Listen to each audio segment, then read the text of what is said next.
I'm going to call to order our regular meeting of the Planning Commission on Tuesday, March 19th. And Commissioner Carranza is going to say the pledge for us.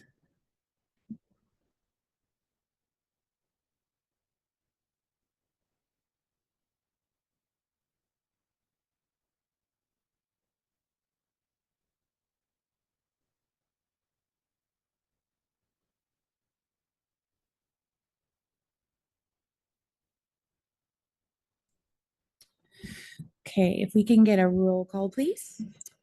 Yes, Commissioner Anderson, Here. Commissioner Carranza, Present. Commissioner Heath, Here. Commissioner Hughes, Here. Commissioner Schmidt, Yes. Vice Chairperson Vanden Eyck, Here. Chairperson King, Here. all present. Can I get an approval of the agenda, please?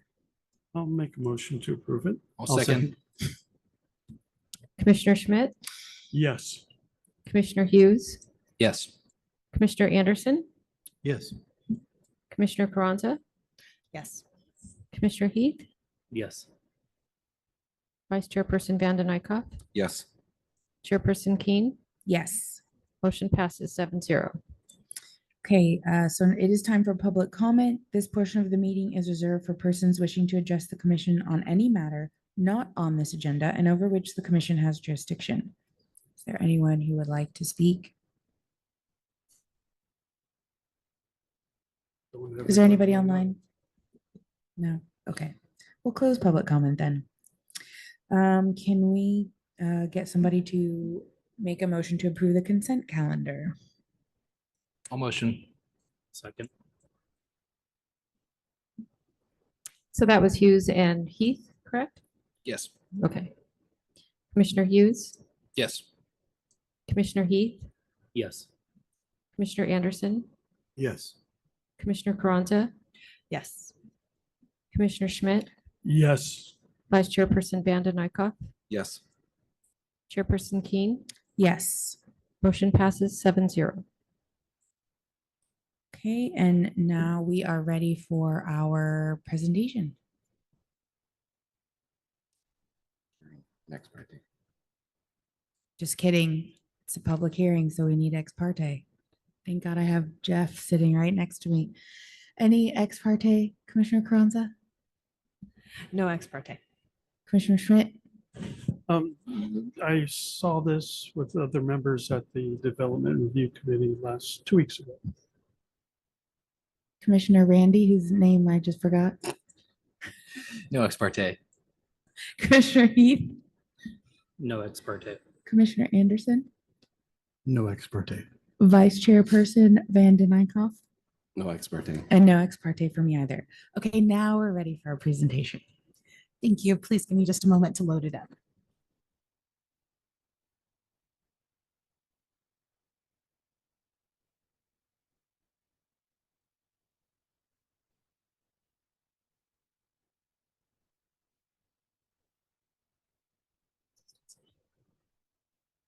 You're doing a great job, Chair.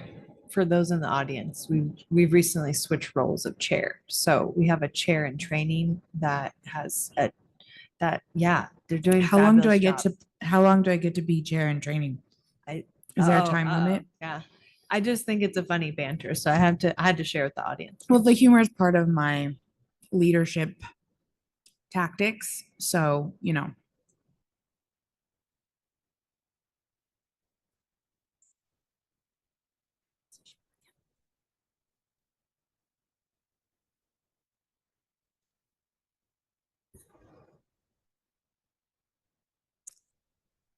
All right, commissioners, I am ready. I'm Alexandria Fowler, and I'm a planner with the Community Development Department. And the item that you have before you this evening is the Carlton Hotel remodel.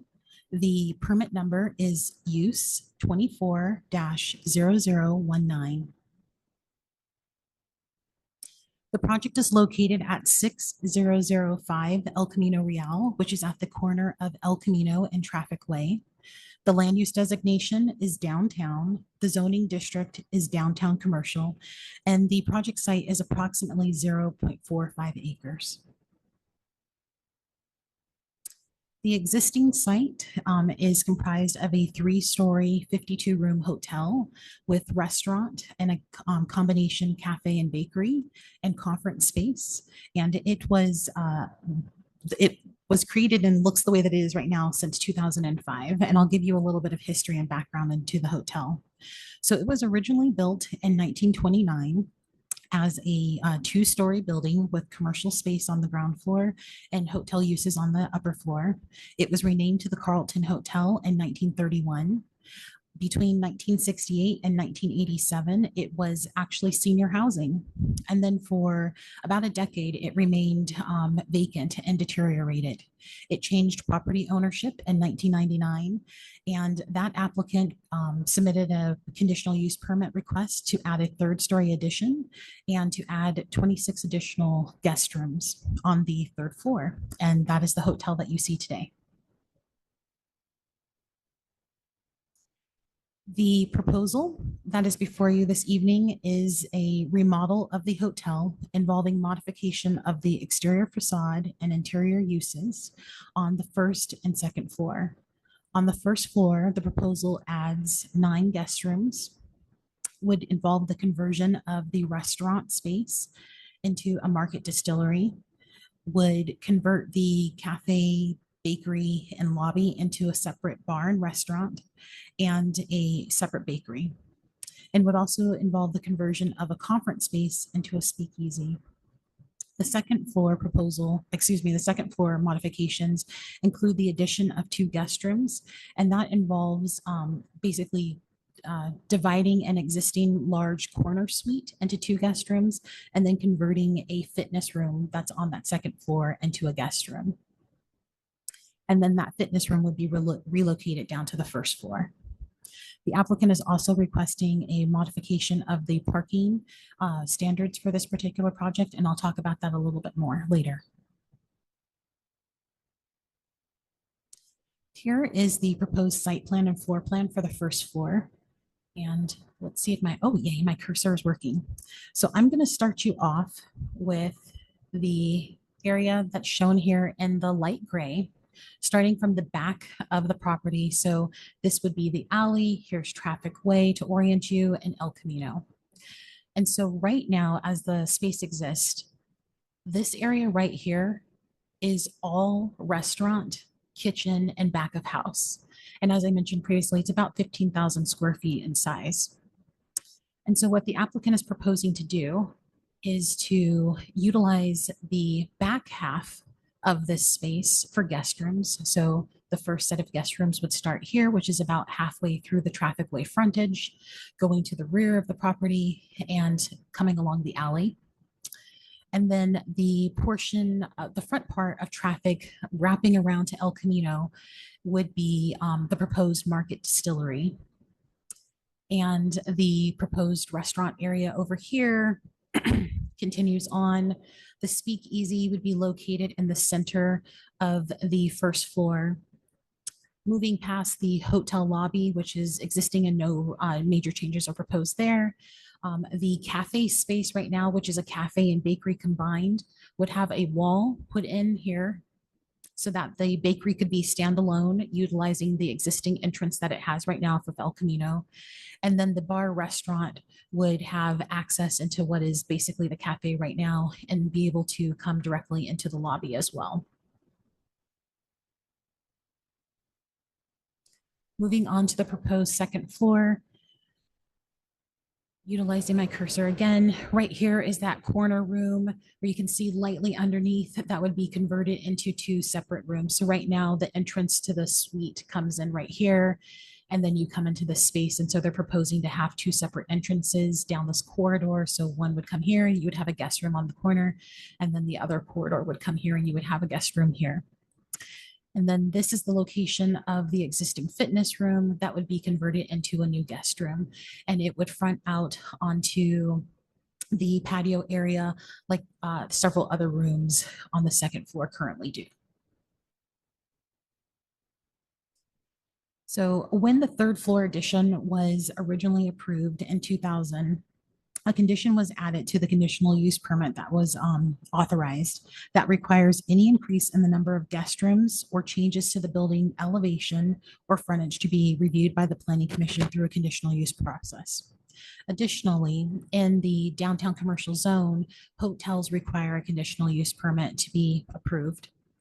And the requested parking modification that the applicant is asking for also requires a conditional use permit. And so what you're looking at this evening is possibly approving a conditional use permit that would address the additional guest rooms that are being requested, changes to the exterior elevations and the building frontage, as well as the parking modification.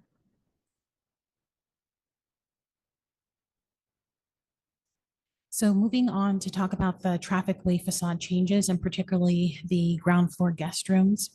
The applicant is proposing ground floor guest rooms in response to changing restaurant trends and market conditions. The existing restaurant, kitchen, and back of house space is approximately 15,000 square feet combined. And securing long-term tenants due to the size of the restaurant space has been a challenge for the previous and the current owner. Additionally, structural changes with the floor plan elevation difference between the sidewalk and the interior of the restaurant space makes it difficult to create smaller traffic way frontage facing tenant spaces. And by that, on the traffic way, when you're at the corner of El Camino and Traffic Way, the elevation as you're walking down Traffic Way actually slopes down. And so that building right there, if you were to have tenant spaces coming out, there's actually significant elevation changes, which makes it very difficult to carve that space into individual tenant spaces because the interior floor is actually elevated inside because it was just one single use.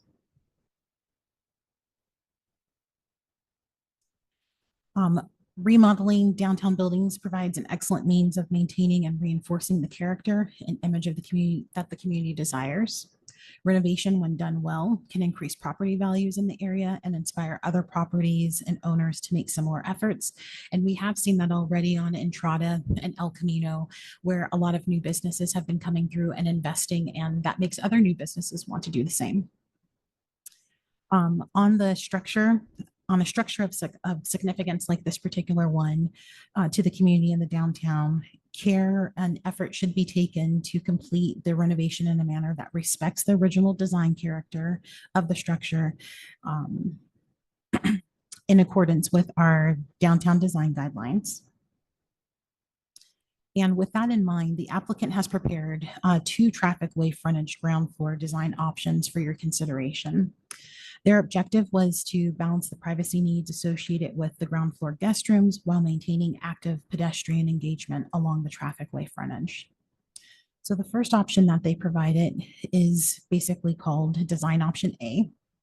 And for the ground floor guest rooms, they are proposing to utilize glass block for those guest rooms where the existing storefronts are, to incorporate a green wall art between the windows, install metal planters below the windows, and motorized bifold storefronts with metal planters for the Market Distillery, which would be located on the corner portion of that traffic way side.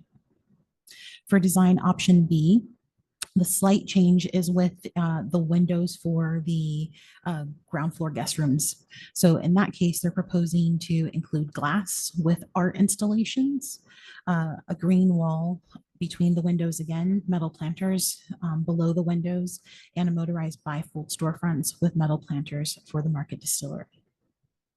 And I'll utilize my cursor here to see if I can highlight for you, if it will let me. There we go. Okay. So looking back at option A, here's the glass block that would be located within the existing storefront window bays for the back half of the traffic way side. And then I'm going to just drop down here because the Zoom is blocking the other one since it's the same for both proposals. And then this area, this just shows one example of how the bifold storefronts would look if they were open facing traffic way. And then as you can see, they create kind of a little awning space that's right here, and could have the flexibility of having indoor-outdoor accessibility, or just allowing the activities of the street to enter into that space and vice versa. On March 7th, the Design Review Committee reviewed the project and recommended approval of conceptual design A with some modifications. Those modifications included replacing the storefront windows with geometric glass blocks and adding a seasonal canvas or rotating exhibition of art along traffic way frontage for the ground floor guest rooms. So in some ways, it's kind of a combination of the two proposals that were originally there, where option B had art added to the glass windows. And then this combination recommendation by the DRC is to have the glass block with the potential for art to be on it as well. The DRC also directed, part of their recommendation was to direct the applicant to work with staff to design a brow line along the traffic way frontage to create design symmetry if the final design necessitated the removal of the awnings to accommodate the replacement storefronts. And so I'll do my best to kind of show it here again with the cursor. So right now you'll see there we go. At the very top of these windows, the existing storefronts all have black canvas awnings on them. And the design elevation shows them remaining at some level in this particular concept, but they would need to be removed to accommodate the bifold doors, bifold storefronts on the other portions. And so some of the conversation that was had during the DRC review was how does that symmetry work along the lines of the building, where along the El Camino Real side, you have those same awnings that won't be altered whatsoever. But on this side, you have the potential for them to be in some places, but not in all places. And so that's where that direction was coming from the DRC.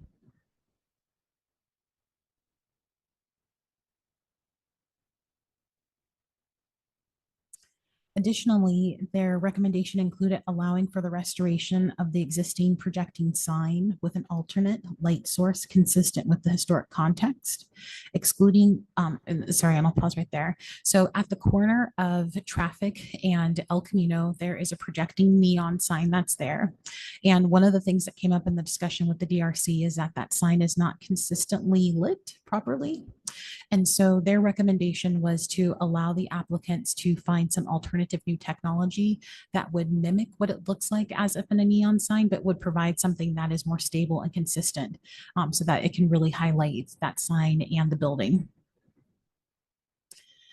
One of the things that the applicant proposed, and it's discussed in the staff report, was the potential for a parklet along Traffic Way. And the discussion at the DRC, based on the complexities of actually making that feasible, not impeding traffic or safety vehicles turning onto Traffic Way from El Camino Real, drainage issues. Again, the street slopes down significantly. So how do you structurally make that all work out? The DRC's recommendation was to scrap that from the project concept at this time. And the applicant was okay with that. So the main reason why they were proposing that was just, again, to provide as much activity and activation on that side of the street if a portion of it wasn't going to be for your typical commercial uses. And then lastly, the DRC recommended that the applicant work with staff to remove or identify any alternative landscape plan and plant palette if the proposed green wall does not work due to environmental conditions associated with irrigation, maintenance constraints, or lack of sunlight. So part of the concern that was expressed during that review, and let's see if my cursor will cooperate with me again up here, is with these green wall art designs that they're proposing, the traffic side of the building is typically pretty shady. And so it could be difficult to maintain and have plants consistently thrive and do well in that particular area. And so the DRC wanted to make sure that there was that flexibility to have the applicant work with the staff to identify, alternative plants or an alternative approach if necessary.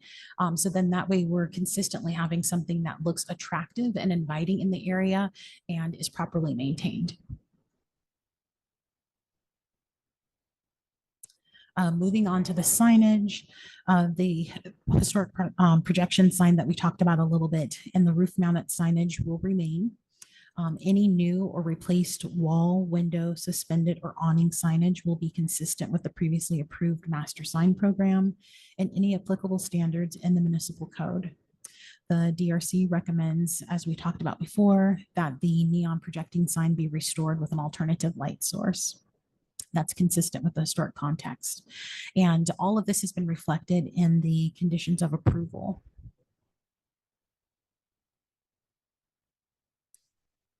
Moving on to parking.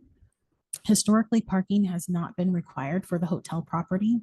It wasn't until the third floor addition that took place in 2000 that parking was first required for this site, and it was only for the hotel use at that time. At that time, the parking ratio calculation for the hotel use was 32 parking spaces, and the Planning Commission approved a parking modification to require 25 parking spaces, and that was eventually accommodated by the applicant in an off-site parking location, which is directly across the street from traffic, and they have a long-term agreement over there to maintain that parking. They don't own that land, but it's a long-term lease agreement that they have for the parking spaces there.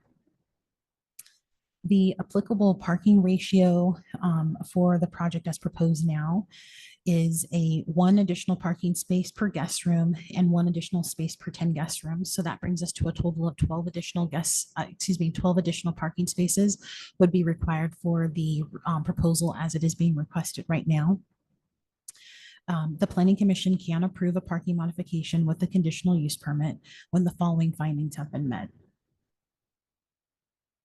The first is that the characteristics of the use or its immediate vicinity do not necessitate the number of parking spaces, type of design, or improvements required by the standard ratios listed in the municipal code. And second, that the reduced parking will be adequate to accommodate on-site all parking needs generated by the hotel. The applicant has provided statements to staff based on their experience that the parking proposed is adequate to meet the needs of their staff and guests based on standard occupancy rates. Additionally, staff has included a conditional use permit requiring a parking agreement based on the city's reviewed parking plan to address the ongoing availability of offsite parking has been added to the staff report, has been added for the potential approval of this project. And staff spent quite a bit of time talking with the applicant about this, particularly because parking can always be a sensitive issue. And they've basically expressed that with the exception of very high peak events, such as the Tamale Festival, when there's a lot of people coming to town, that if they have enough vacancy, that they are able to provide the parking spaces, accommodate the parking in the lot that they have. In the past, they've also tried having valet parking so that they could move cars around, and they found out that it just wasn't needed. There wasn't that much of a demand for it. And so they're fairly confident that the existing parking that they have with the lease agreement that they have will be adequate to accommodate these additional guest rooms. And and staff is fairly confident with that too. Since this project come through, I've been independently going through and kind of monitoring, looking on the weekends and in the evenings, how full that lot is, and seeing like if there's really any spillover, and I haven't seen anything. Now, again, that's anecdotal. Right now, we're not in the peak of summer, things like that, but it does appear that there is adequate parking that's there. And staff is also confident that with the provisions that we have in the condition of approval, that if there is a issue, that we can revisit that and address the parking. And there's always the option to bring that back to your commission if additional parking does need to occur for that site. So that leads me to my recommendation. And so the recommendation is that the Planning Commission adopt the draft resolution approving conditional use permit use 24-0019, allowing the remodel of the Carlton Hotel to add 11 additional guest rooms on the ground floor and the second floor, and a parking modification subject to the findings, determinations, recommendations, and conditions of approval. And I would also like to note that staff is recommending one minor edit, well, not minor, but one edit to your draft resolution. And it would be where the now therefore be it resolved. And I'd like to read what that addition would be. Now therefore be it resolved that the Planning Commission of the City of Atascadero, California, makes the following findings, determination, and recommendations with respect to the proposed conditional use permit and parking modification. So right now, the resolution that's in your staff report just leaves out and parking modification. And so that would be the only addition. With that, that concludes staff's presentation. And there is a representative from the applicant's team in the audience to also address any questions that you may have. Any questions for staff before we hear from the applicant? Yes.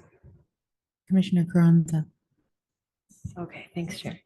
Yeah, I'm curious because I have no doubt there has been a lot of talk back and forth and some driving around, looking at anecdotal data for parking. I have no doubt that's happening, like, because it's intrinsically a motivation for everybody who lives here in the downtown, let alone making sure this project is going to work for everyone. And so where would they be adding parking if it was required? And like, is that even feasible? Like, can you share any light on that? Yeah, so the applicant's representative may be able to address this a little bit more, but I will start off with it.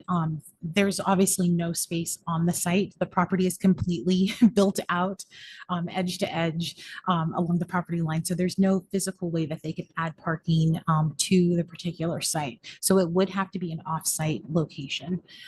There are other lots in the downtown area within walking distance that they could make arrangements with. There are several buildings and places that have kind of, and it's the situation that they have right now where they have a daytime tenant that is office use in that area that uses the parking mainly during the daytime. And then they have access to it in the evening and on the weekends when that business is closed. And so I would assume that they would be looking for other options like that.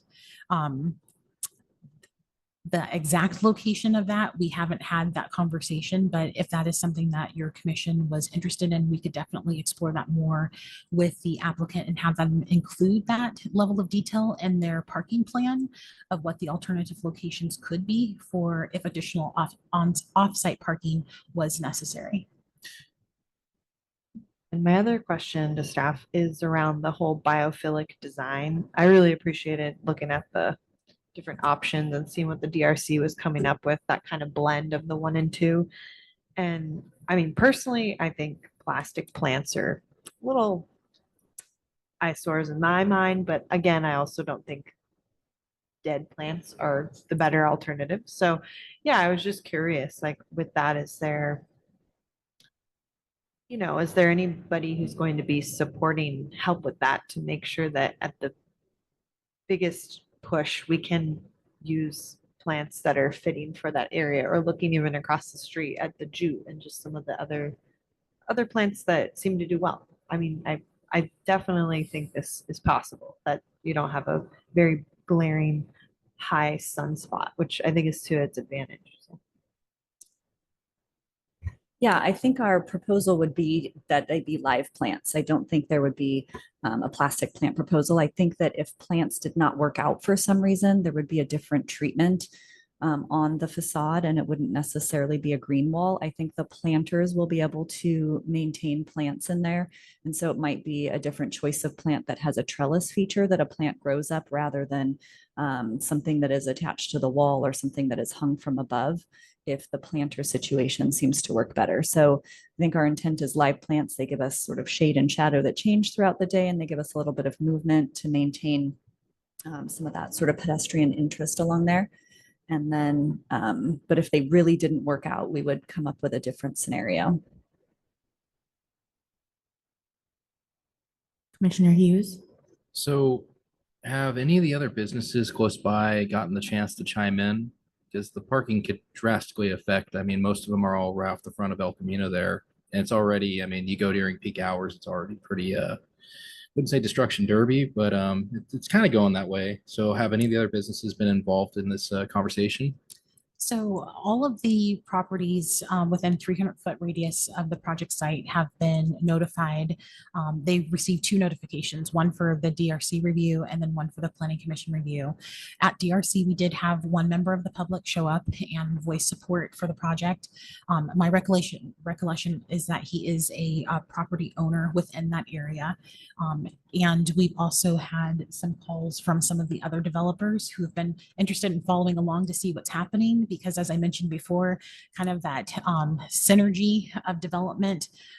They're very curious to see what happens with this particular corner and what may happen throughout the rest of the downtown. We did have one call from the owner of the tea trolley. And she was asking some questions about the parking and wanted to know basically, what was the parking situation? And I explained to her that they were proposing a parking modification to continue to utilize the off-site parking that they have currently. And she was pleased to hear that, because her concern was that there's a small lot behind the Carlton that goes down that alley, that they would be taking over that space. And I explained to her that that was not part of this proposal. But that's basically the only public feedback that we've had from this point so far with the 2 public notifications and postings of the site. There's also been some media coverage about some of the hotels that are happening in this area as well. So it's always a little disappointed to not see more public engagement, but then maybe that means that everyone's okay with it. Not sure. But that's been the feedback that we've had so far. Okay. It did. Yeah, also just want to point out that there's some significant investment going on in the Carlton with the new owner. He's breathing a lot of new life into the building, not just in sort of the downstairs remodel, but a refreshing of all the rooms and looking for a larger sort of branding under a boutique model. I believe that he is hoping to pair some of this remodel during our downtown infrastructure enhancement project, which is a small project that's going to start hopefully this summer. But that will create a little bit of disruption in the downtown, and we're trying to minimize that as much as possible. So the more that we can pair these types of projects together and allow them to overlap to minimize continued disruption, the better. Yeah, because across the street, I mean, they had to do a lot of investments in parking behind the businesses. And it seems to be kind of down there. I would hate to create a situation where we have overflow parking being the reason that people are, not going to go to that restaurant because of A, B, or C. I just wouldn't want to negatively affect them. It's one of those things that sometimes you don't know there's a problem until you got 10 people that are upset. So that's just my main concern on that. Any other questions? Or Yeah, I just wanted to say Zandrea. Did I say that right? Yes. Thank you.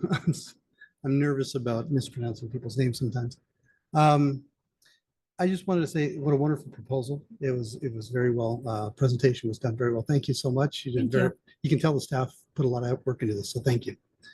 I just wanted to ask about how the changes in the downtown enhancement program would affect parking in that area, because that'll be adding some parking, especially in that area. And my main concern is you're gonna have bars and restaurants and transient people moving around at night. And then you're going to have people coming and dropping off luggage for staying in the evening.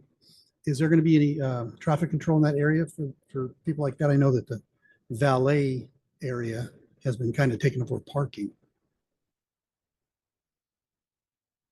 Yeah, I'm not sure that there's necessarily a enhanced traffic control plan just for the downtown in general. Our downtown infrastructure enhancement project will bring hundreds more spaces into the downtown area and create sort of traffic calming. So I don't think there's a concern at this point with the parking and traffic flow. Well, I know that'll actually help, I believe. But as far as that being a kind of a choke point for traffic, is there any concern with that? With just being the height of use would be sort of early evening.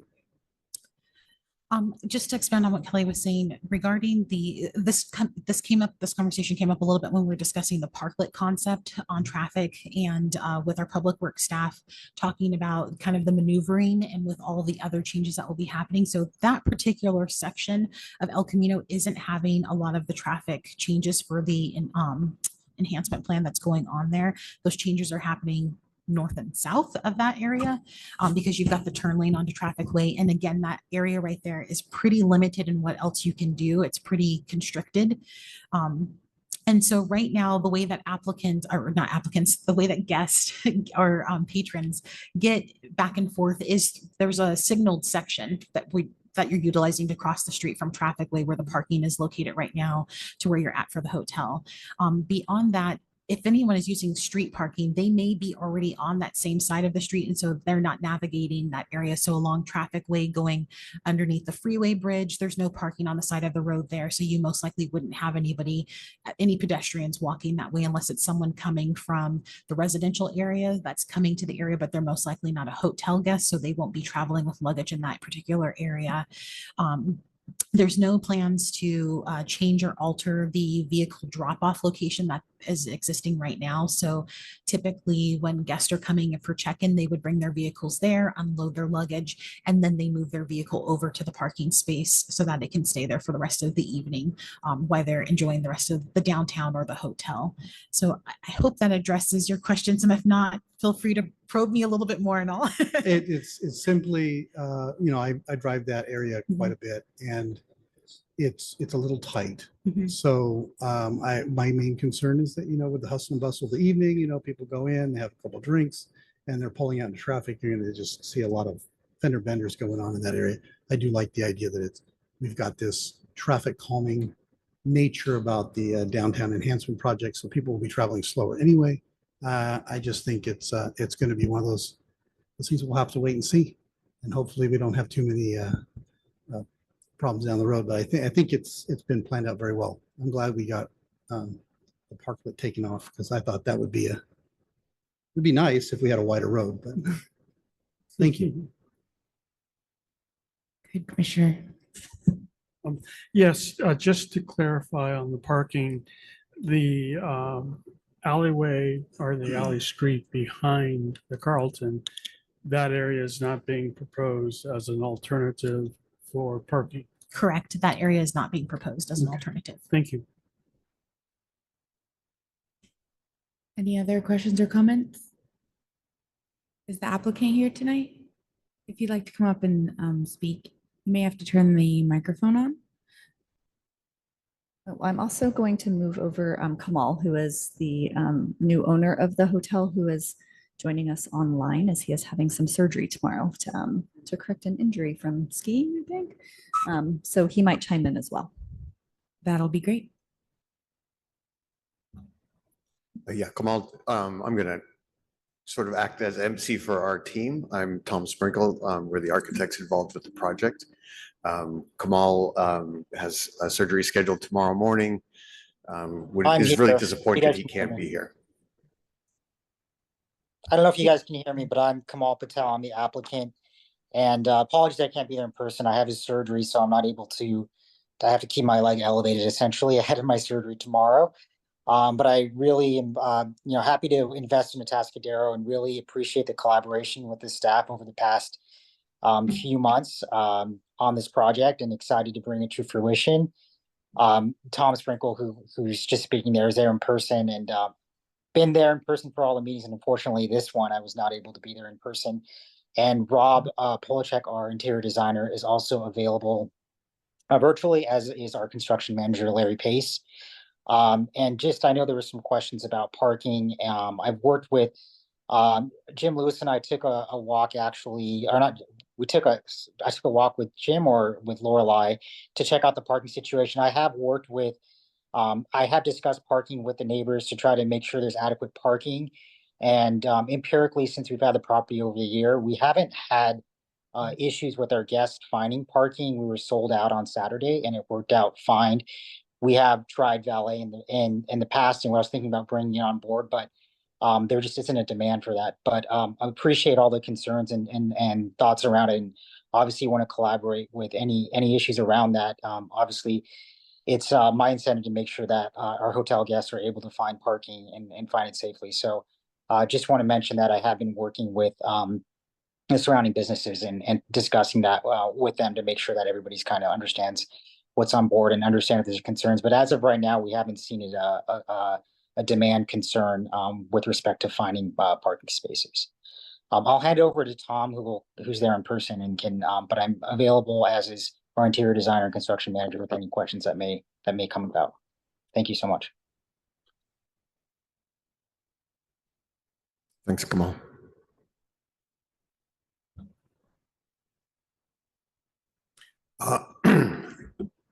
Chairperson Keene, members of the Planning Commission, thanks for allowing us to come and present tonight. This project is a really exciting project for the city of Atascadero. I think the idea that the city is collaborating with this family-owned hotelier and hotel property is really refreshing to see. Just to backtrack a little bit, you know, the impetus for most of this is the food and beverage space on the ground floor being just too big and oversized. And what we're trying to do is rebalance that.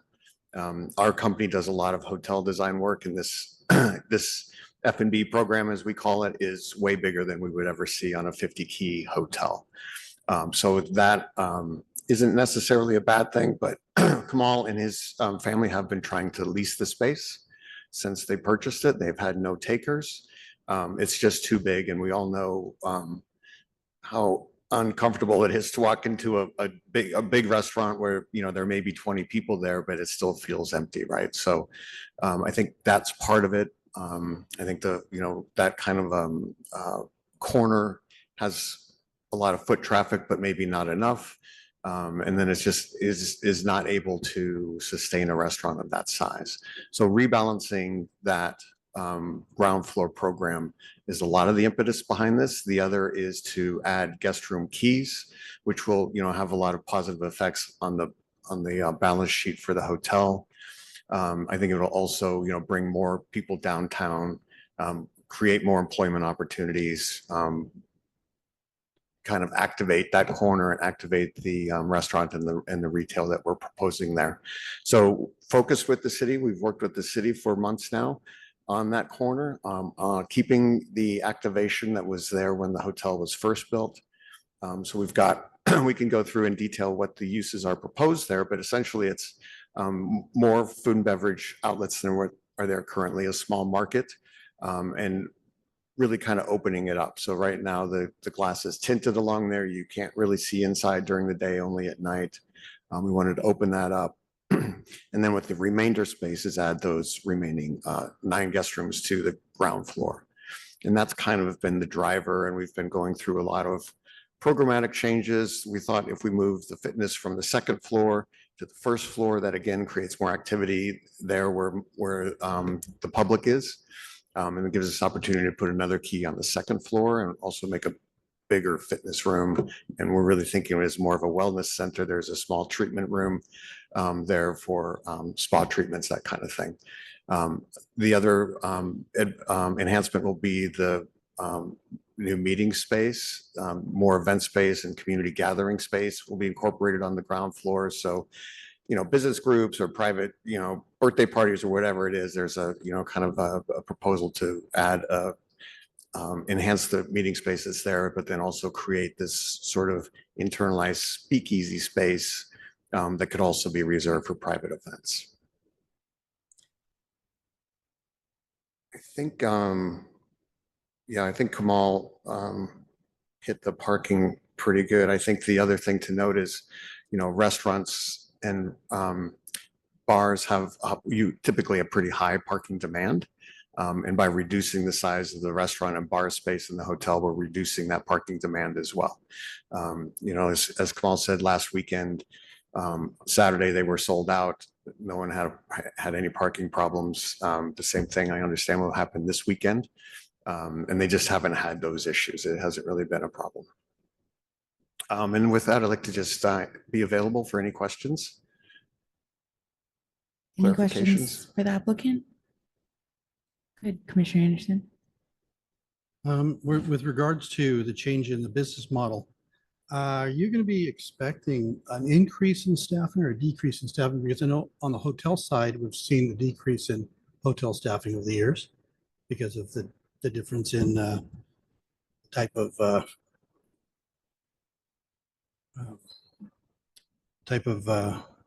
quality that's being given.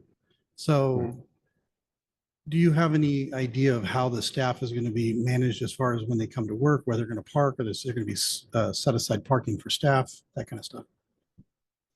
Well, first of all, I think the staff numbers will increase from where it is currently because all of those public spaces are closed, which I think is a great employment opportunity for the city as well. And Kamal, I don't know if you have a specific parking plan, but the required number of parking spaces is set to also include staff.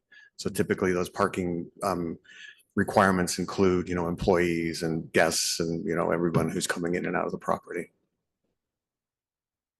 And they'll be in the same lot across the street. Or, maybe ideally they live here and they walk to work, right? But not always the case. That's always ideal. Walk when you can, right?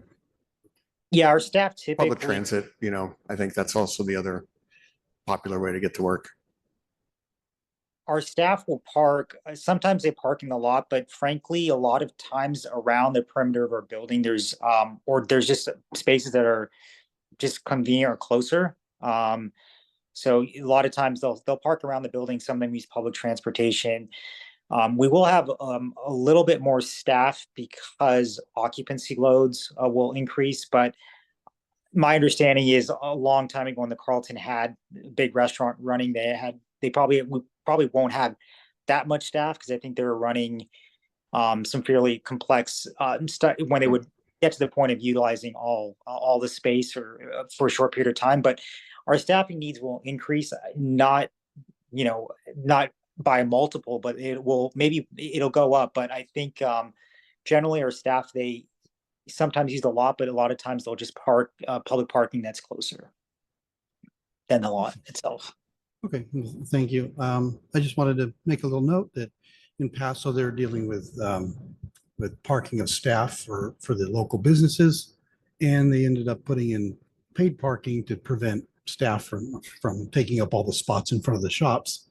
And it's been kind of a little thorn in their side because they're rolling around on that. So I would suggest that you have designated staff's parking set aside so that your clients can have the premium parking spots.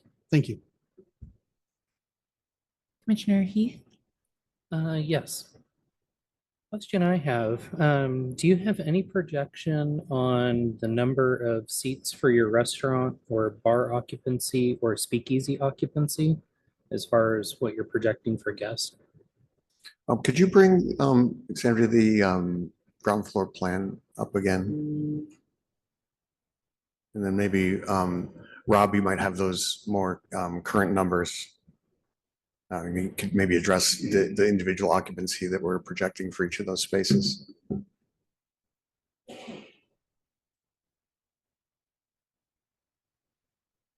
Let's see Rob on.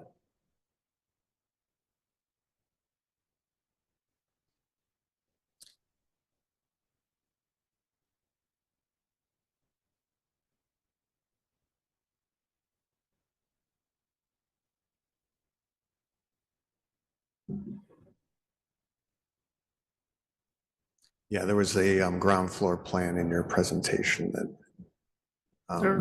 there it is.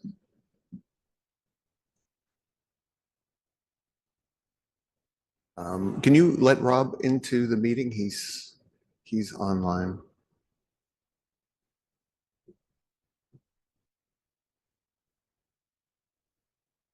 Hello, everyone.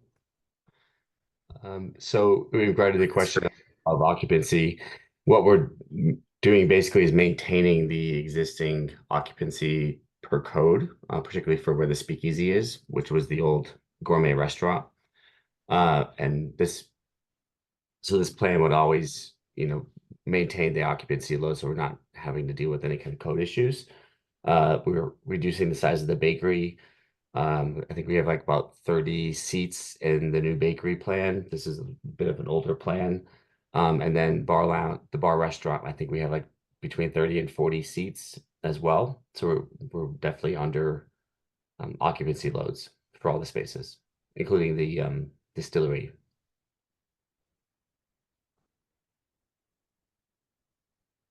Okay, thank you. Go ahead, Commissioner. I think I just want to comment and say that this project is going to complete a synergy in the downtown area. And other people, there'll be more foot traffic around the town because people might try to go eat at La Plaza. It might be full. We'll come over here. to go there. And so there won't be as much vehicle movement in the downtown there in terms of the traffic itself. And so I think this is a wonderful project that is kind of helping complete this energy that we need, that we haven't had, and why the restaurants, besides the building, the restaurant size in the past has been large, but there just wasn't a working synergy. And now that that's going to be completed with this, and everyone's going to be very successful because of it. Thank you. Commissioner Carranza?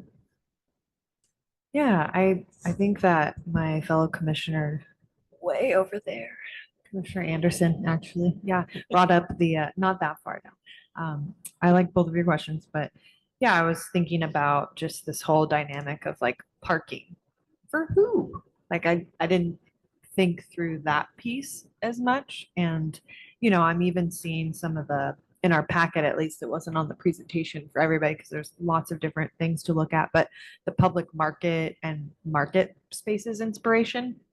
So I know it brought a smile to my face because I know a few of these in particular and how that's rolling out to the nitty gritty of like behind the scenes with some of these marketplaces. And it's amazing. It's incredible and lots of work, particularly the makerspace and it's locally made because it's not always the same employees, if you will.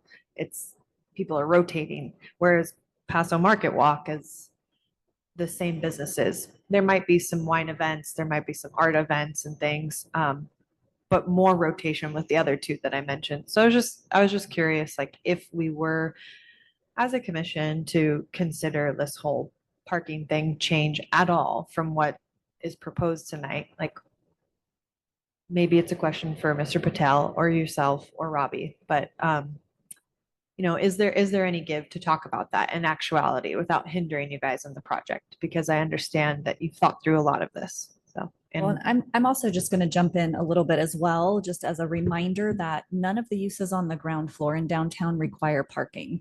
So it's the city's policy and it's written into our code in order to encourage these types of uses that none of these in downtown require parking. So we're really talking about potential parking spaces for the additional 11 hotel room units.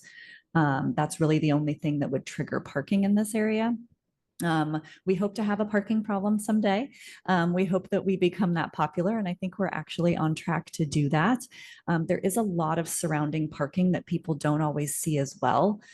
Parking behind where Raconteur Room is and the record store and the artery is usually available and open. Our city parking lot, I've come on evenings and it's not very full. I know it's a little bit of a walk away from some of those uses, but there's a lot of parking available there. There's a lot of parking still available on the movie theater site when there's not movies going on, or maybe there's not an event going on. So there's a lot of parking. As our downtown builds and becomes more popular, those fringe spaces won't feel so far away and people will be able to fill those in. There's the Mechanics Bank parking lot that's available for public use by agreement. There's the Bank of America parking lot that they have verbally said people can park in. So we actually have a lot of parking opportunities that are underutilized, and as there's more eyes on the street and more people walking around, those fringe spaces will feel a little bit better. We did add that condition in for a parking management plan, and so that would allow staff over time to approach any operator or owner of the Carlton and say, we are noticing that there is an issue and we want to redesign a parking program to make sure that it works.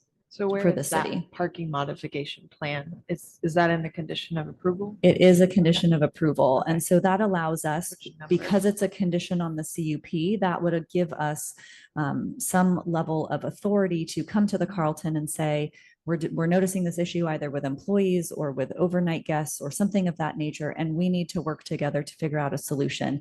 Maybe the city knows of a private property owner that we can reach out to that might have overnight parking spaces, or we can find a lot that is farther away where employees can park.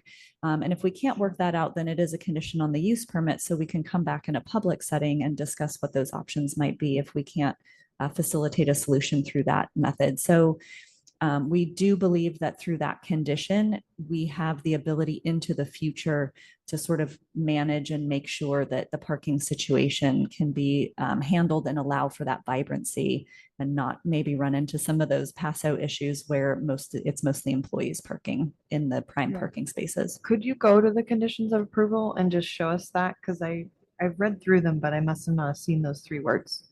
It's condition number 6. And it states, before issuance of a building permit, the applicant shall submit to the Community Development Department a parking agreement to ensure the availability of the required parking spaces for the life of the project. And I think we had actually modified that condition and it didn't get printed in your staff report. So we probably would recommend then a sentence that required the staff and the applicant to develop a parking management plan that could be reviewed should the parking situation negatively impact downtown. Okay, well, thank you. I know it's a touchy subject and I'm not here to throw a wrench. This is an amazing project. Yes. And we are advocates for the whole community, which, you know, some may not be here for said reasons of being with their families and work, and some may just not have noticed that this project was on the map tonight and they wish they would have commented. So thank you guys. I guess this is more for staff than the applicant. Is there any other questions or comments for the applicant? Thank you so much. Thank you all. I'm gonna go back to staff because I have a question. With the downtown enhancement plan, is there gonna be any limitations on parking overnight in those side parking? Not that I'm aware of. Okay. They will just be city spaces. And can you tell me the number of spaces approximately that we're adding with that? I can text Phil and check. Okay, but it's like over 100, right? Yes. Yeah. Yes. And that's beginning this summer? Yeah, we're hoping to go out to bid within the next month and then construction start in June. And about how long do you think that project will take? Honestly, we hear it's going to take about 18 months. Okay. That does not, though, mean that we're going to restrict traffic flow and that it's going to be really disruptive for the full 18 months. And But we have don't a- have parking issues now, and we're adding all of this parking, which will help with any, few off-site parking spots that the Carlton or other downtown businesses might need overnight, because we're not putting any restrictions on those parking spots currently. Correct. Okay. I Thank also you. wanted to make sure that we open it up to public comment, just in case anybody in the audience would like to Yes. speak. So if there's anyone in the audience who would like to speak on this issue, you can step up to the microphone. Please state your name for the record and limit your comments to 3 minutes. Just making sure it's on. All right, perfect. My name is Devin Haggy. Good afternoon. I just want to confirm that the parklet is not in this. It was in the agenda. And if that's not, I'm not going to speak on behalf of that. I'm in favor of this project. I think the restaurant location needs to be revamped for sure, because that is a location that restaurants go to die. If you've noticed last few years, if you've been here for the last 10, 15 years. I think revamping the whole Carlton is a good idea. Parking is a situation, but I think that it is benefit to the hotel owner to have parking for their guests, because that's the last thing you want is a guest upset that there's nowhere to park. That's why I don't like going down to LA.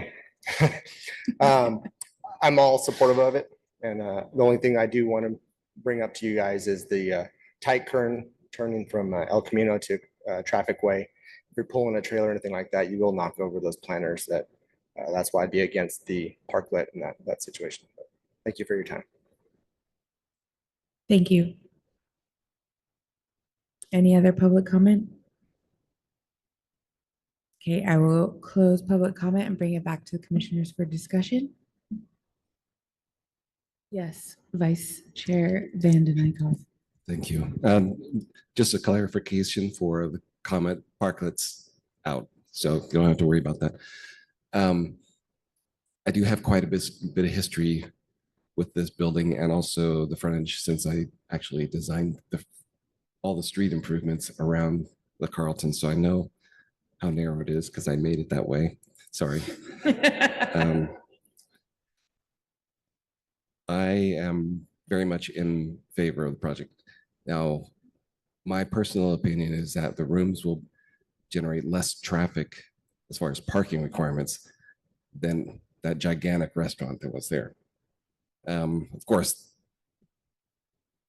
nobody has been able to fill that place for a long time. When it was open, though, when it was first open, it was pretty vibrant and it was very, had a lot of foot traffic. So that would have created a lot more traffic and parking issues than a few extra rooms. So I don't think that's going to be an issue.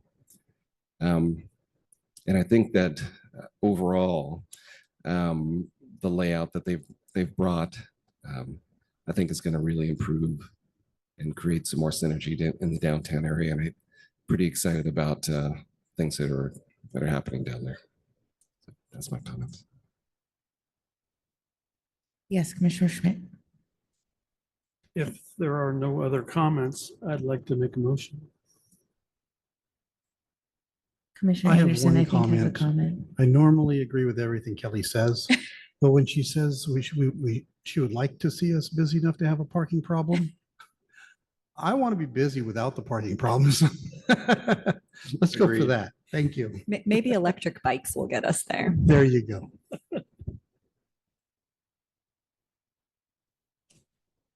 Any other comments?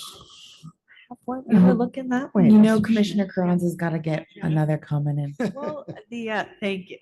So I was just curious about this whole parklet thing, because I know for sure there's zero tolerance for traffic way to have it. That's not my intent. But when Mr. Patel brought up earlier the valet and how it's not even a needed service, I was like, okay, well then they're folding into the traffic calming plan that's already in action with the city that we've done the downtown enhancement. Was there any talk of a parklet on that side by where the valet? I just was curious. Well, It's a bump out and nobody goes in the bump out. Yeah, just so as a the way it was designed originally, that yes, it was for ballet, but it was also drop off. So that was where people would pull in, check into to the hotel, take their bags into the room, and then move their car over to the parking lot. So that was never a consideration. That's why the vegetation is in the center of the road to do more traffic calming that way. Maybe in the future it could be like a rental electric bike spot. Okay, I'm done. Wait, Commissioner Schmidt, before somebody else talks. I guess I want to say something now. I understand what's going on with the design of the street of El Camino Real. However, if the island would be taken out in the middle, then sidewalks could be bigger adjacent to the buildings. There is a 118-foot right-of-way along that frontage, with the additional 18 feet being on the other side. And if you look on the other side, there's large sidewalks in that area. So despite that, I really proud to make a recommendation to the Planning Commission to approve the resolution of the Planning Commission of the City of Atascadero, California, approving a conditional use permit USE 240019 to allow the remodel of the Carlton Hotel to add 11 additional guest rooms on the ground floor and the second floor, and a parking modification subject to the findings and conditions that have been presented to us.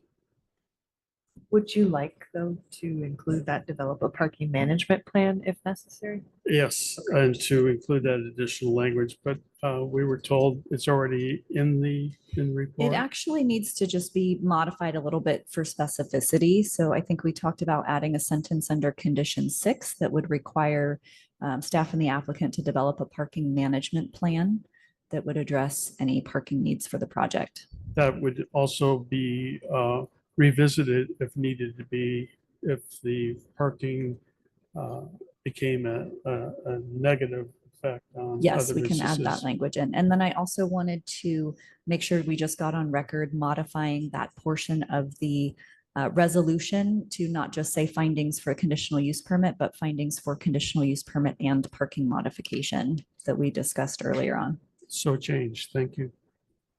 Thank you. I'll second. Victoria. Rock, paper, scissors. I'll also forgive Jeff for the original plans.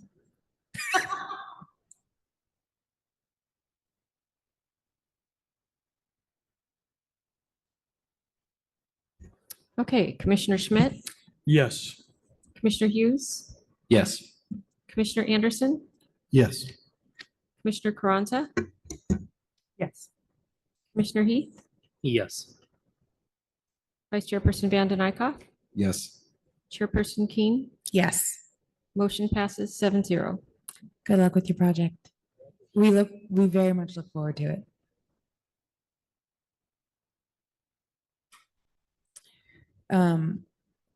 Yes, and thank you, Mr. Patel. What? Thank you, everyone. Oh, yeah, good luck with your surgery. I hope it goes well. Thank you. I appreciate the collaboration of the city on this. Thank you so much. Okay, so commissioner comments and reports. Commissioner Carranza and I went to the Planning Commissioners Academy in Long Beach. And we just kind of wanted to give you a little summary on that. We learned a lot.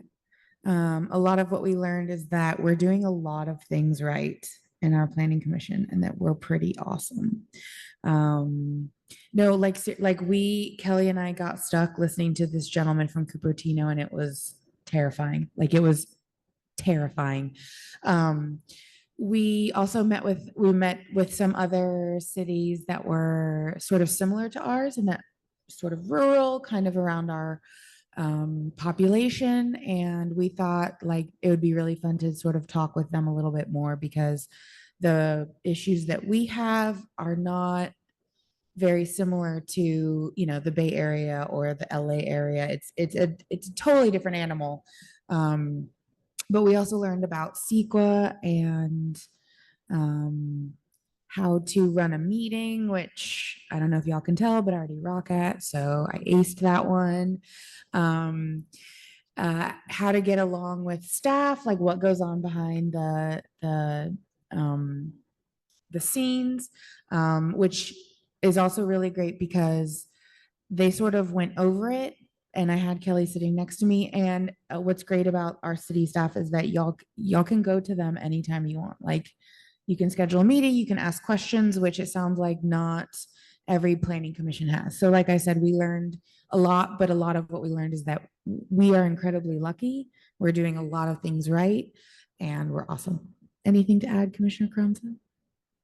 I just really appreciated there's one community development director who did these things called 211s, like meetings that as part of their planning budget to comply with the Brown Act for more engagement with commissioners. And it was a way of having some room to breathe that's not just at the end of a meeting when we all maybe want to go home and have dinner or go to our family, where it's like you get to breathe and have like a coffee date with the development director and support some economic development ideas or feed off of what's already happening and staff's working on. So I just would be in proponent of that going forward. I have spoken with Phil about letting us know when there's some background information that we need to know so that we can schedule meetings with him. But I would also encourage all the planning commissioners to meet with Phil or Kelly or Zandria, you know, like maybe once a month or something and just sort of get a feeling for what's going on because they know so much and every planning person I've met will talk about it for as long as you want them to talk about it. Which is great. It's really great because they know things about things that I didn't even know were things. So it's really fantastic. But I would encourage you all, if you haven't, I remember I scheduled a meeting and I went in there and it was just supposed to be Phil, but then Kelly came in and then another planner came in and like soon I had like the whole department there answering all my questions and it was really great. So I highly encourage you to go bother them every once in a while. I just want to second how awesome Phil is. I had one meeting early on with him and he was like an encyclopedia. There's like curious questions about the general plan, and it's like he literally like book like, oh, 4.2. It's like And he gets so excited. it's So awesome. excited. Yeah, yeah. So Any other commissioner comments or reports?